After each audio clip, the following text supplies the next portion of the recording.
महाराष्ट्र न्यूजमध्ये आपले स्वागत आहे। बातमी आहे मानधन वाढबाबतची अत्यंत धक्कादायक अपडेट। उद्या तुम्हाला 1 लाख रुपये दिले तरी मानधन वाढवा म्हणणाऱ्या अंगणवाडी सेविकाला अजित पवार यांनी झापले। काय आहे बातमी पाहूया। तत्पूर्वी आपण आपल्या चॅनलवर नवीन आहात तर चॅनलला सबस्क्राइब करा व पुढील बेल आयकॉनवर क्लिक करा, म्हणजे असेच लेटेस्ट अपडेट आपल्यापर्यंत येतील। 10,000 रुपयामध्ये काहीही होत नाही, मानधन वाढवा असं म्हणणाऱ्या अंगणवाडी सेविकाला उपमुख्यमंत्री अजित पवार यांनी झापले आहे। उद्या तुम्हाला 1 लाख रुपये दिले तरी कमी वाटतील। मानधन वाढवण्यात आले आहे। तुम्ही जे सांगितलं ते लक्षात ठेवतो, योग्य वेळी निर्णय घेतो, असं अजित पवार म्हणाले। एका कार्यक्रमामध्ये अजित पवार बोलत होते। यावेळी अंगणवाडी सेविका देखील उपस्थित होत्या। एक अंगणवाडी सेविका उभी राहिली आणि तिथे आपली व्यथा मांडली। गेल्या 50 वर्षापासून ICDS योजना आहे, ग्राउंड लेवलची ही योजना आहे, पण यासाठी काम करणारी अंगणवाडी सेविका आज खुश नाही, असं अंगणवाडी सेविका म्हणाली।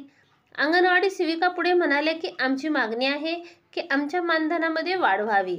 तुम्हाला विचार करता आला तर यावर जरूर विचार करावा, कारण 10,000 रुपयामध्ये काहीही होत नाही। अजित पवारांनी अंगणवाडी सेविकांच्या या मागणीला उत्तर दिले, किंवा एक प्रकारे अंगणवाडी सेविकाला झापले असे म्हणता येईल। अजित पवार म्हणाले की ज्यावेळेस योजना आली तेव्हा मी आमदार होतो, तेव्हा 60 रुपये महिना मिळत होता। ते वाढवत आम्ही इथपर्यंत आणलं आहे। ही केवळ राज्याची योजना नाही, याला केंद्राची काही निधी असतो आणि राज्याचा काही निधी असतो। यामध्ये काम फक्त 5 तास असतं। तुम्ही अर्धवेळ काम करता, याचा अर्थ पूर्ण वेळेसाठी 20,000 रुपये दिल्यासारखे आहे। तुम्ही असेच म्हणत बसाल तर उद्या तुम्ही म्हणाल की 1 लाख दिले तरी तुम्हाला कमी वाटतील।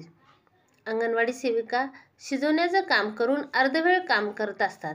मी हा विषय टाळतो असं नाही। आम्ही मागे कोतवालांचे मानधन वाढवले, पोलीस पाटलाचे वाढवले, अंगणवाडी सेविकांचं वाढवलं आहे। तुम्ही सांगितलं आम्ही लक्षात ठेवतो आणि योग्य वेळी याबाबत निर्णय घेतो, असं म्हणत अजित पवारांनी अंगणवाडी सेविकांना चूप केले। आपण चॅनलवर नवीन आहात तर चॅनलला सबस्क्राइब करण्यास विसरू नका व पुढील बेल आयकॉनवर क्लिक करा, म्हणजे असेच नवनवीन लेटेस्ट अपडेट आपल्यापर्यंत येतील।